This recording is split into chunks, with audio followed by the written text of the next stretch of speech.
Asalaamu calaykum waraxmatullaahi wabarakaatu. Anoo ah Macalin Maxamed Ibraahin. Halkan waxaan kasii wadanaynaa casharadeenna taxanaha ahaa aan ku baranaynay accounting basiga. Hadda waxaan qaadanaynaa sharcigii saddexaad baan qaadanaynaa oo loo yaqaano Golden Rules of Accounting. Qaybtii ugu dambeysay ayaan qaadanaynaa oo loo yaqaano Nominal Accounting.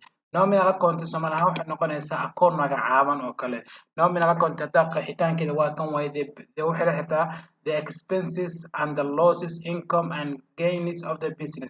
Waa maxay waa expenseska oo mataqaana kharashaadka iyo losseska iyo incomeka and gains iyaduna waa maxay waa dakhliga of the businesska ayaa la xiriirta.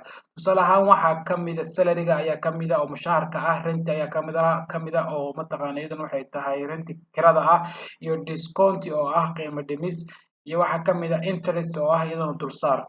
Su'aalahaas ayaa kamid ah nominal accountiga. Haddii su-aashii hore aan kusoo weydiiyey cashirka ka horeeyahay what's the difference between personal accounting iyo mataqaan real accounting, jawaabtu waa intan waaye. Personal accounting maxaa yimaada debit oo ah waxaa yimaada the receiver oo ah the coming oo ah debit ah, iyo credit oo ah the giver oo ah goob wax kaa baxa oo ah credit ayuu noqonaya. Real accountingna maxaa waaye debit oo maxaa what comes in wax kastoo ku yimaada muxuu noqonayaa debit ayuu noqonaya. Creditna maxaa noqonaya what goes out wax kasta oo kaa taga muxuu noqonayaa credit ayuu noqonaya. Su-aashaan ku weydiinaya cashirka horeeyay answerkiisi waa tan waaye.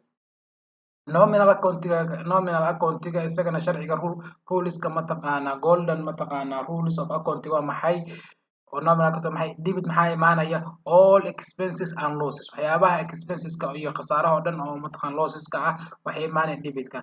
Creditkan maxaa imaanaya all income and gains, wax kastoo income oo dakhliya iyaduna gains waa maxay waa faa'iido waaye credit side-ka ayuu imaanaya. Marka halkan waxaa kusoo gabagaboobay mataqaana golden rules of accounting ayaa kusoo gaboobay basic intii ugu horeysay. Hadda cashirka xiga wuxuu noo noqonayaa inaan toos u galno journal entry-ga aan bilowno.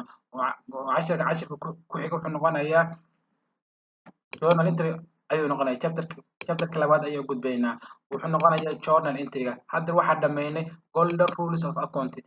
Marka waxaa isku daysaa inaad casharadan dhammaan aad fahantay, casharada mataqaana dhammaan aad ku celceliso oo kasoo bilowdo personal accounting, real accounting, nominal accounting inaad si fiican mataqaana u fahanto u falanqeyso dan aad u gudubto cashirka ku xiga oo ah journal entry-ga. Marka cashirka inta ayaa kusoo koobaya. Wassalaamu calaykum waraxmatullaahi wabarakaatuh.